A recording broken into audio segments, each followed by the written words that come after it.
So how do you go from an idea here and you put it down on paper, not on a computer, but on a piece of paper where you get pen and ink and you get a piece of paper and you write it down and eventually you turn it into an idea, right?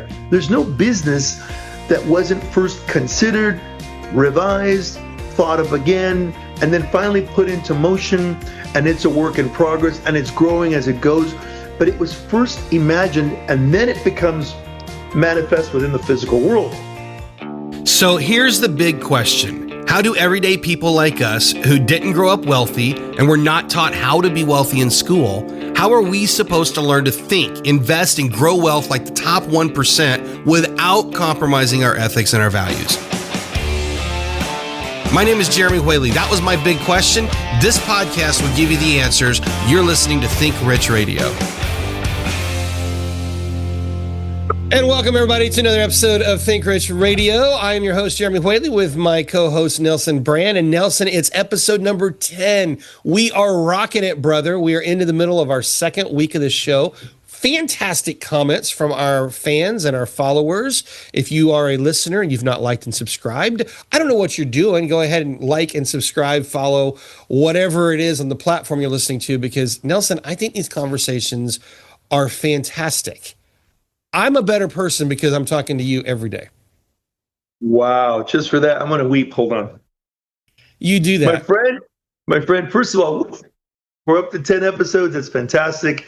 Anyone who's watching us, friends, wherever you're watching us from, if you would put on the notes where you're coming in from. Our goal is to grow this from 10 to 100 to 1,000 to many, many hundreds of thousands of people.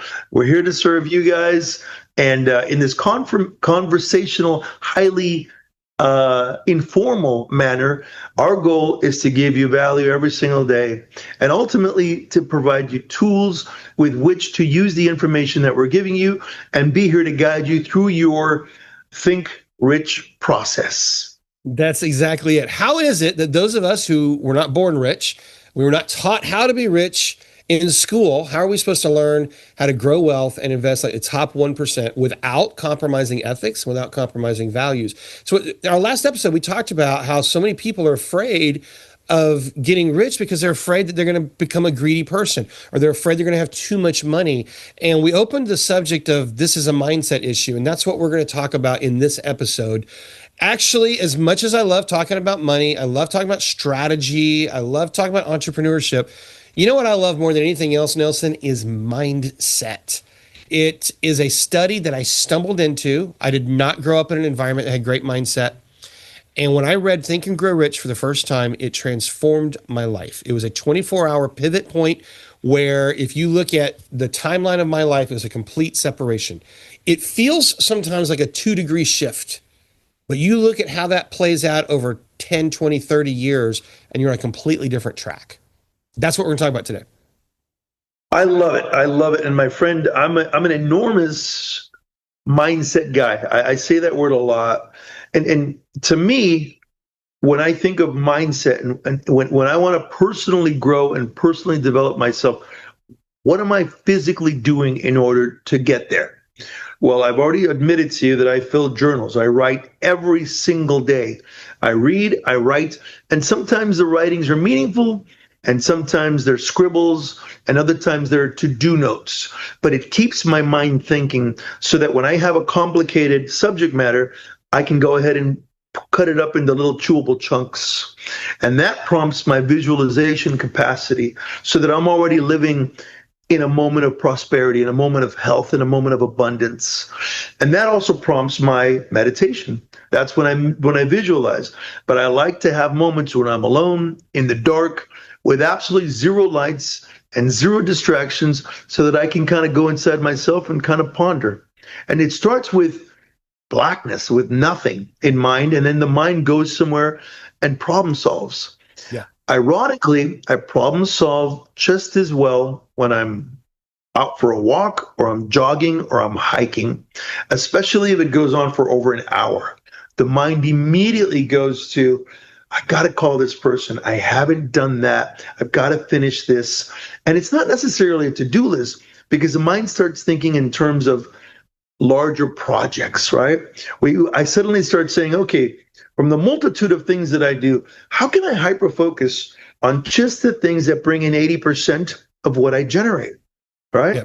And that's what's prompted me to pull back a little bit from construction, from my claims adjusting, from my real estate even, right? And right now I'm hyper focusing quite a bit more into artificial intelligence, into Delta Chain Labs, the Academy, into our podcast here that we're doing mutually, into Trade Maestro, into the bots and so forth. Lastly, faith. I'm a big believer.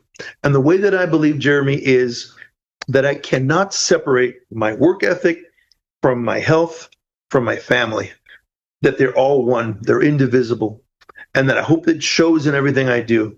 So the goal is work, family, and health. And all of these are done in a good, giving, godly way. And I hope that's transparent as we go along. That's something I'm solving for. I love that. And what you really described is the balance of life. And that actually is probably another really great episode. You've seen, I think, I forget, I've seen several people do it, but Tony Robbins is the one that comes to mind with the wheel of life, where you have all these different aspects and you draw, how far am I at a scale of 1 to 10? And you realize that most people's wheel is really out of balance.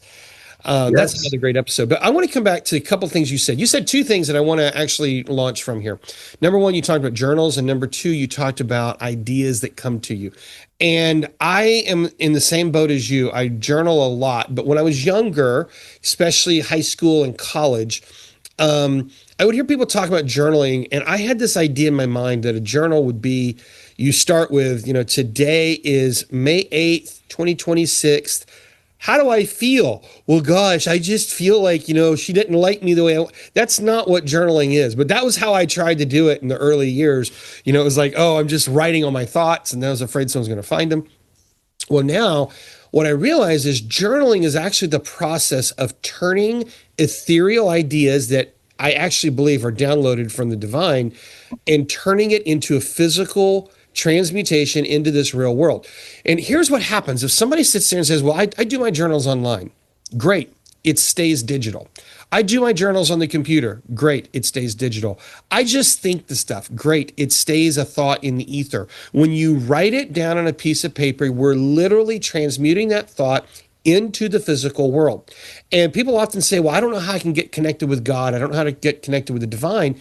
Those thoughts are the drip directly from your creator straight into your mind. And when you write it down, whether you're organizing the thought or whether you're just letting it flow, you're literally transmuting that divine thought from the ether straight into this physical presence and this physical reality. To me, I think if there's one thing that I can point back to that has helped me coalesce more ideas that have turned into great money-making ideas, it is that process that you described of just journaling, letting it flow and getting it on paper. Jeremy, there's ideas, there's creativity. Your imagination's being used when you're writing these ideas down. So I've gone back to look at my journals that are 10, 15, 20 years old. And I'll be pretty critical about the silly young dude that I was. Some of the things that I thought were real were true, And it's impressive how even my journal from a year ago is so vastly different than what it is today. We're always growing. But imagine being able to look back at your growth, to look back at the changes, because sometimes we have these pretty strong convictions that a year later don't matter. Today, your favorite color may be blue, and your favorite city may be Austin, or your favorite whatever may be this. But as we move along on this journey, we change our minds. We become different. We grow. We become more of what you said a few days ago, our environment. In the same manner as our pets begin to look like us, so too do we begin to look and feel and sound like the place where we live. Recently, I was in Thailand. Well, last year. And in Thailand, some of the folks that I met had a wonderful fragrance of lemongrass and chili and garlic. If I'm on the southern region of Italy, some of those folks have this wonderful pungentness about them as well. So what I consume Wherever I'm from, that's what I become, right? All of us have that particular feeling, taste, fragrance, call it what you will, right? We become it. So how do you go from an idea here and you put it down on paper, not on a computer, but on a piece of paper where you get pen and ink and you get a piece of paper and you write it down and eventually you turn it into an idea, right? There's no business that wasn't first considered, revised, thought of again, and then finally put into motion, and it's a work in progress and it's growing as it goes. But it was first imagined and then it becomes manifest within the physical world. We live in the mind of God after all, right? So this whole place was imagined long before it came into existence as well. So if I know that that was imagined before, so to me, by definition, that means there is a God. That proves it, right? Then I too need to not just be able to bring the magic of bearing children, which is a miracle, but also we have that other miraculous capacity of bringing an idea into reality. That's a very powerful, magical thing that all of us can do, right? Yeah, you said so much there. I don't even know where to jump. You said so many things that got my brain like going in a million different directions here. I want to come back to the power of reflecting on what you just journaled. When I finally made that shift and I started journaling in a way that actually was contributive to my life, it was probably a year or two after I read Think and Grow Rich for the first time. And I keep coming back to that because this was such a pivotal moment in my life. Early on in the book, it's either chapter 1 or chapter 2, he gives a process, 6 steps to transmute anything into reality, is what he called it. And I was doing that in my mind, but my world wasn't changing. And I remember one day I was sitting at Borders Books down on West End Avenue in Nashville, and I was reading through Think and Grow Rich again, and I was looking at those 6 things, and I was like, you know what? I'm just going to write it down. And I wrote it down, and I started writing. And here's what was crazy, Nelson. In writing the exercise, I was finally able to realize what I didn't believe. Now, I didn't know then. I was very immature at the time. I was like maybe 22, 23 years old. I didn't know what I was identifying was limiting beliefs. But I would write out what I wanted, just like Think and Grow Rich said. I turned it into the statement. And as I would read it, what I found in my spirit was, I don't agree with that. That's not real for me. And what I was learning, what I was discovering without knowing it yet, is those were bringing to that process was bringing to my awareness my limitations, my limiting beliefs, which later, when I was able to identify that, I was able to go to work on those limitations that were holding me back. And I say that to say this: if somebody can learn to transmute their thoughts into paper, and they don't even have to transmute it. Just write what you're thinking. You don't worry about it being perfect. Don't worry about it being organized. Just get it out. And then you can sit back and you can look at it. And you can say, yeah, I just wrote down there that I want to make $100,000 a day. But as soon as I read that out loud, my body fights me and says that's not reality. The greatest gift you just got from that journal was a revelation of your own limitation. It's not a limit of what's possible. It's a limit of what's possible for you right now. Doesn't mean it's never possible. It's just right now in that moment. That is the greatest benefit that journaling has brought to me. Besides getting ideas captured, it's the reflection. So you said go back and see your process. I'm saying in the moment right now, the journaling is a mirror of who you are. That's awesome, because how can we fix what we don't know is broken, Jeremy? And that's what we're doing when we're journaling, when we're writing down. I said to you that a while ago that I go through this process, and I learned that from Tony Robbins. And folks, if you haven't already heard or followed or read a book by Tony Robbins, please do so. He's so impactful. He's so phenomenal in helping us look inside and really develop ourselves. But we can't. Jeremy said something powerful. What you said exactly was, when a particular number feels uncomfortable, we know that that's our limitation. Then for the first time, we can change that and we can fix it. So we can't know what to fix unless we journal, unless we think in those manners and in that direction. Napoleon Hill, Think and Grow Rich, that's another book that every human alive should read. And it isn't about greed. It isn't about growing rich in a narcissistic way. It's about mindset. The same thing that we keep talking about back and forth. It's our capacity to control the one thing that we can control, which is self. It's the capacity to grow and change and develop the one thing that we can guaranteed that we have the power to do so every day is the mind. So we can't control anybody else. We cannot control the environment. We cannot control circumstances. Tomorrow may rain. We may suddenly be in a very tough economy. Who knows what's going to happen at our perimeter? But how we react, how we behave during great conditions or during not so great conditions, all of that becomes a conscious action when we write and learn who we are, as opposed to running on automatic as an automaton that society creates by embedding within us from the moment we're born ideas that aren't true, but we don't learn they're not true until we write everything down. That's it. That's it. Somebody will say to me, Jeremy, let's say I taught a class on writing covered calls or some sort of option strategy. And I showed them you could make 5% on one trade in a week. And somebody says, Jeremy, that's not realistic. That's too good. And several years, I used to just kind of deflect. And I was like, no, it's real. And then one day I realized what was real for me was not real for them. It didn't matter what I was doing. What mattered is what they conceived that they could do. And so I started, when people would come back at me with something like that, I'd say, well, maybe it's not real for you, but don't tell me what I can't do, because I know I just did it.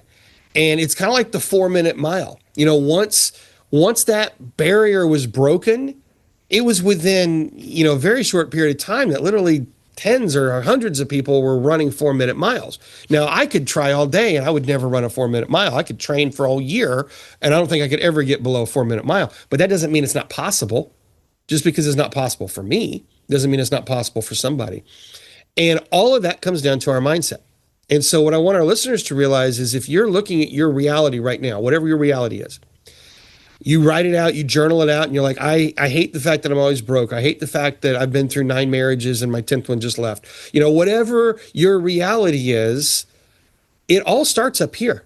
And that was the gift that I took from Napoleon Hill, was the realization that if we can conceive it and then we back it by faith, we can achieve anything that we want. And it goes both ways. If we conceive negative, if we conceive never-ending poverty, we're going to create never-ending poverty. If we conceive abundance, we can go create abundance. It all starts here, and then we transmute that into the physical world, and we make it real. For that reason, Jeremy, the same set of circumstances and environment, it's a sandbox. Some people will thrive under that condition, and others will see it as chaotic, and they'll be troubled and they'll be anxious by it. It's the same exact place, but our perspective on it, how we see ourselves in the world, and what we believe our purpose to be, those 3 things are going to give us a result that either we desire and we believe we deserve, or we're going to feel like a victim of circumstance. Yes. Right? Yes. And the worst one that I'm going to add to that is, if you're not careful, depending on the environment you grew up in, you'll carry that forward. If we abdicate all that to a spiritual realm, people will say, well, it's just all God's will. And if you don't like your reality before you know it, now you're a victim of God. And so what I really encourage people to do is separate the environment that told you it's going to happen, just whatever happens, it's all God's will. Well, God, in many cases, doesn't have a preference for what you're going to do about this. It's actually you. It's your responsibility. So stop blaming God. Stop being a victim of God. Stop being a victim of circumstance. All of this is happening for your good. That's biblical. So instead of saying, why are things happening to me? Why are things happening for me? Because as you and I have talked about so many times, Nelson, it's out of each one of these disruptions that we can become sharper, that we can become better. It's only after massive failure that we can actually know what winning looks like. And I use the word failure, but we'll call it trial and error. We're learning out of each negative result. Failure is only what you believe it to be when you've reached the end of the road and you say, okay, I'm done. It's not going to work anymore. But if we just look at it and say, okay, there's a negative result, let's try again, let's shift it, let's try this way, let's try this way, you never, never, ever give up. That is the mindset of the wealthy. What people don't realize is all those hours and hours of trial and error, hours and hours of tripping and stumbling that nobody ever sees. People love to judge and say, oh, they got so much money, they're just floating in it, they're filthy rich. And what people don't realize is what they went through in those dark hours when nobody knew the struggle they were going through. Nobody knows the struggles you've gone through, Nelson. Nobody knows the struggles I've gone through. And it's not to be put on a banner because it's my lessons. It's your lessons.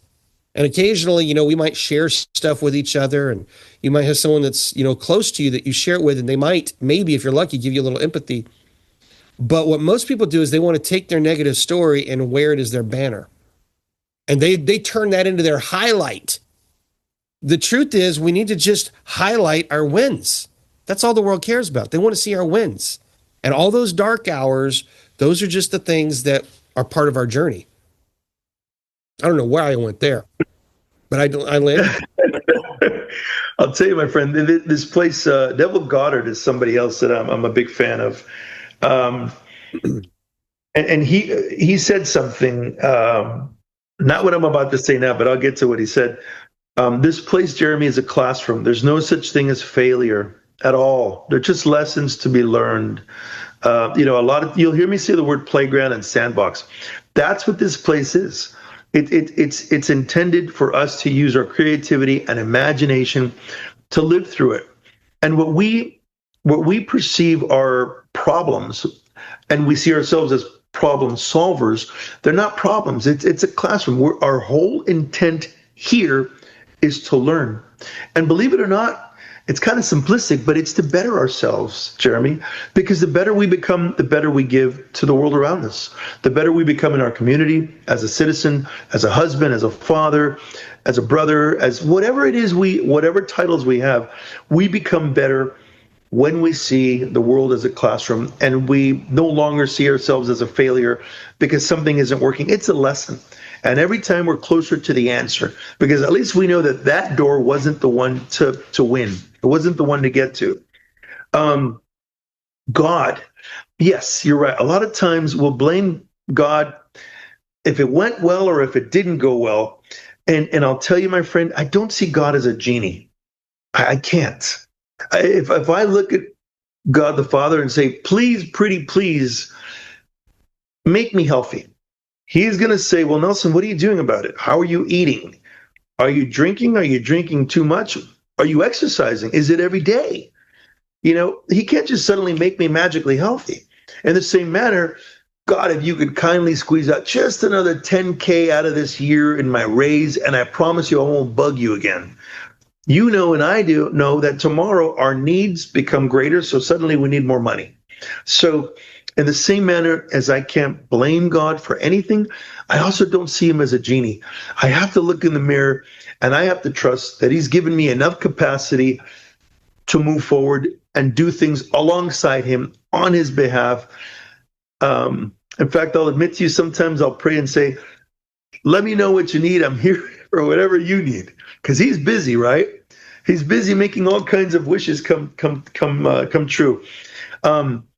You said something else, my friend, and this is something that Neville Goddard touched on in one of his conversations, was about we bring our past with us where we go. And sometimes that could be such a dangerous thing, because even if our environment changes, Jeremy, if we suddenly, let's pretend that we were able to will a particular home or a brand new environment of work or a new car or whatever, we work towards it.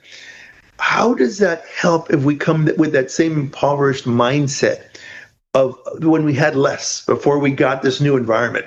It doesn't help us. So we cannot bring our past with us where we go, especially if it's limiting.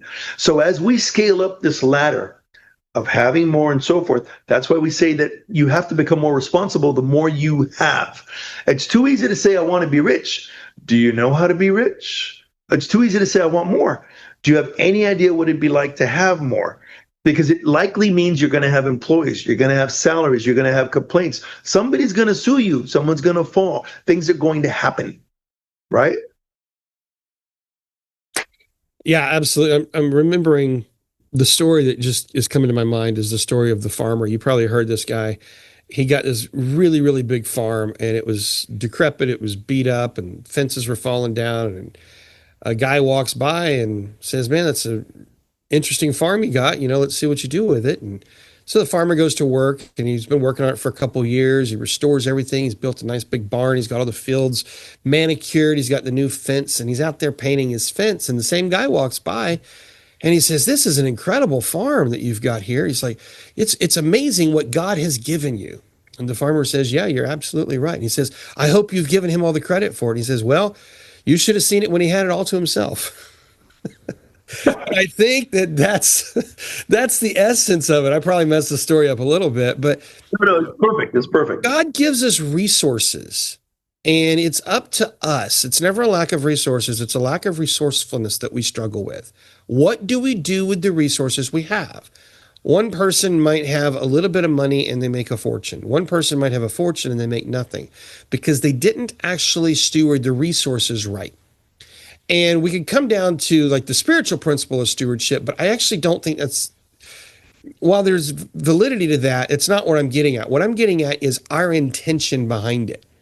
I started my most successful business, I started with $200. Most people would say we didn't have any resources. We didn't. We didn't have an office. We didn't have good computers. I had myself, I had a business partner. And what did we use our first $200 for? To open up a UPS store so we had an address. So we went and got a mailbox.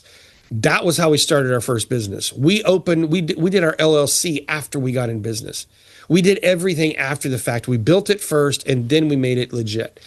We sold our first products and then we actually created the products. And that was a matter of resourcefulness. We found ways to create marketing and to create customers when we had absolutely no resources to do it. Or it's like, you flip the story, somebody goes out and they get millions of dollars of venture capital, and 6 months later, the whole endeavor failed. Sometimes having a lot of resources is the worst thing that a person can have. Sometimes the lesson that we're here to learn is the lesson of resourcefulness, and that's God's gift to you. What can you do with the little? Because only in what you've transformed that little into can we be entrusted with a lot. Yep, that's so true. You're touching on the fallacy of you need money to make money. That's another excuse why people don't move ahead. And I don't care if it's in the startup of a restaurant or the startup of a car repair business, whatever it may be. It's not true. You don't need money to make money. What you need is a sound imagination. What you need is a creative description of what you're going to do. What you need is a business plan. What you need are a plan of action that gets you moving towards what it is that you want to create. That's really what we need. The pursuit of we need money to make money. That's another safety that we're throwing out there so we don't feel guilty about not taking the risk, not taking the chance. The truth is this, Jeremy. You know this as well as I do. That anyone who wants to make their dreams come true, they're going to work a full-time job, and then they're going to go after their desire, their dream, their endeavor in the evenings. That's when they're going to do it. They're going to do it on the weekends. Because any one of us, Jeremy, who says, I want to do this, or I want to own that, or I wish I could do this, and they're not moving towards it in the evenings, and they're not developing themselves, they're not learning the skills necessary to go in that direction, and they're not busy doing it on weekends, then it's not real. They're just words that they're saying out loud to make themselves feel better, to let their family know what their intentions are. But intentions get us where? Nowhere. Nowhere. No, there is no excuse today. And you've talked to me enough, how I feel about this. If I don't have the results I want, who's the first person I give credit to? Myself. I always come back and I say, well, I have a bad attitude about this. I have a mindset about this. There's a lesson I haven't learned here. For some reason, it hasn't happened yet. That is my mantra. I mean, after 20 plus years of doing this, it is ingrained in me to the point that even things that I'm not responsible for, I take so much responsibility for it that it actually hurts me. And my wife gets on to me all the time for that. She's like, there's nothing you could have done about that. Well, clearly it's in my sphere. It's in my energy field. I must have had some effect on it. But what I want our listeners to understand is there's nothing that you can't do. Don't ever let a story tell you I can't do something because I don't have enough money, because I don't know the right people, because I don't know this or I don't know that. The way I met you, Nelson, I don't think you even know this. Last October, I wanted to create an affiliate program and I didn't have anybody to spread it with.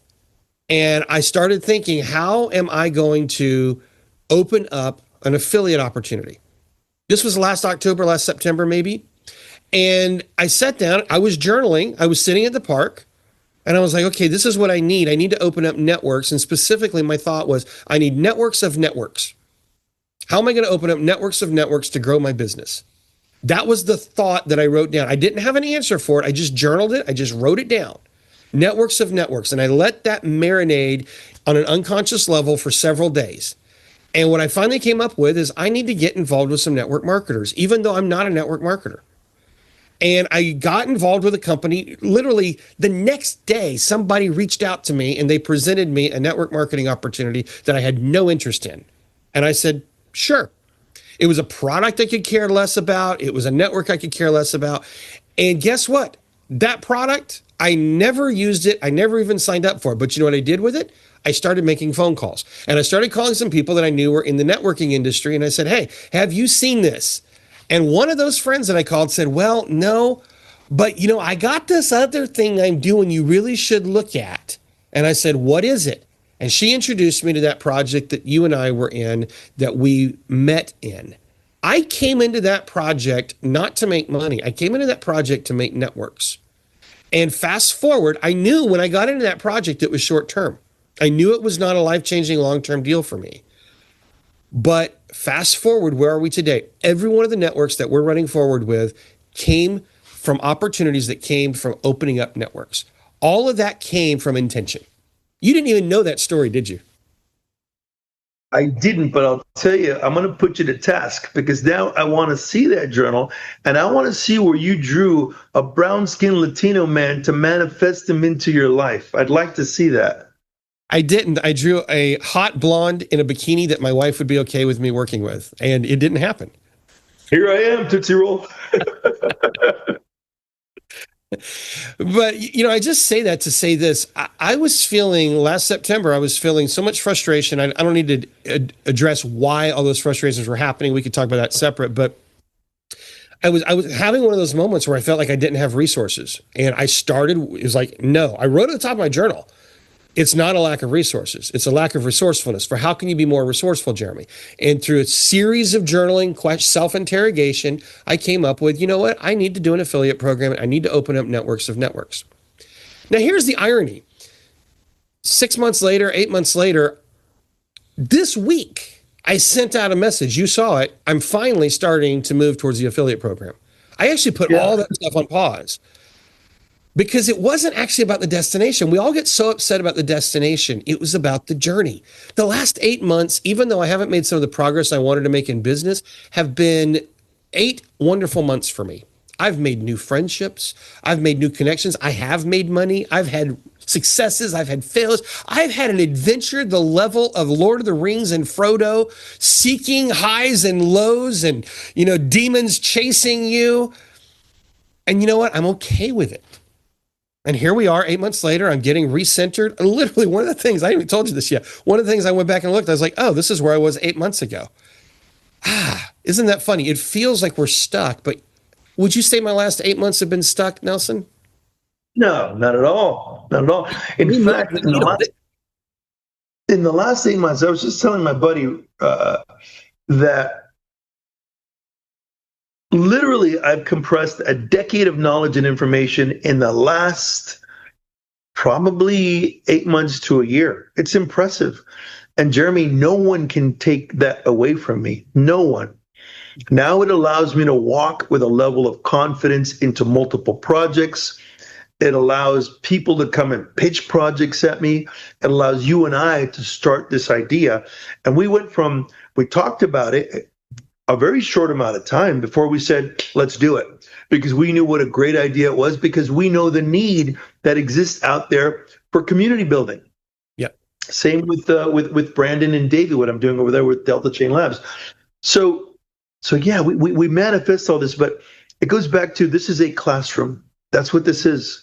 And the more we grow through it, the more lessons we learn, just the better we can navigate through it. And once we do, it's impressive how the quality of life that we have parallels our new mindset, right? They parallel one another. The same thing happens in the opposite direction. If we have an impoverished mindset, we tend to have an impoverished environment around us as well. So yeah, it's a mirror reflection, one of the other. Absolutely. I want to wrap this episode up because we're kind of getting a little long here. I want to leave this with our listeners. Our culture has taught us to look at the outcome. You're successful when you've achieved the outcome. That is a school mentality. If you get an A, you were good enough. If you got a D, you weren't good enough. Sometimes the best growth comes in making the D and discovering what you didn't know. And as adults, now here's the good news. We can put that behind us. We no longer have to be making A's. As adults, we can put that behind us and say, I'm not going to be driven by outcome. I'm going to target the outcome. That's my direction. But you could say the outcome is the compass. Like that's where I'm going. That's setting my heading moving forward. But the real benefit is the journey. It's how we get there. And if you start off and you say, I'm not going to go to my outcome because I don't know what the journey is, I don't know what the next step is, you're giving up before you start. And if you get married to, I am successful when I achieve the outcome, you're actually shortchanging yourself on the best part, the most enriching part of the journey. It's not about the money.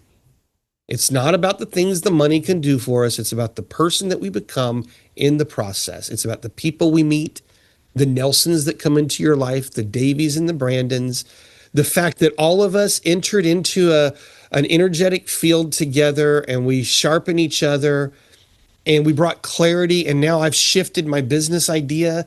I'm moving from the previous Trade Maestro that I was really stuck with for a couple of years. And I'm calling it Trade Maestro 2.0. I have a new everything that never would have happened if we just focused on the outcome. It was because we took the step and we said, we're just going to see what happens and we're going to go there next. And if I'm married to the idea that in 6 months, we're going to have this accomplishment, I made a 3-year plan and I didn't get it. If you get married to that, you're always going to be discouraged because you're going to feel like a failure. What you got to get married to is today I got up, I put my pants on, I moved forward, I made new networks, I made new connections, I made progress towards a goal, or I was set back and I learned something. And if you keep that mindset and you keep that mentality, eventually what it's going to turn into is massive wealth, massive returns. And I know where this is going, and you do too, Nelson. Just started to call you Bran. You do too, Bran. You do too, Nelson. These things that we've just started, some people would say the last 8 months have been a lot of, starting over, U-turns, detours. No, it's moved us to the highway. And we're getting on the highway right now. And I see where this is going for myself and for you guys and for what Delta Chain's doing, what we're doing at Trade Maestro. And not only is this going to be financially beneficial, we're changing lives. I'm already seeing the stories. And I'm telling you what, folks, for those of you listening at home, until you've got the emails from someone that says, this is what you did that changed my life, you have never known wealth. Those emails, that's wealth. That's powerful, brother. I cannot add more to that. I welcome all of you who are listening or watching. Join us on Trade Maestro. Join us at deltachainlabs.com. Subscribe and share this with friends and family or anyone that you think could grow from this quality of information. Thanks so much for your time and attention today.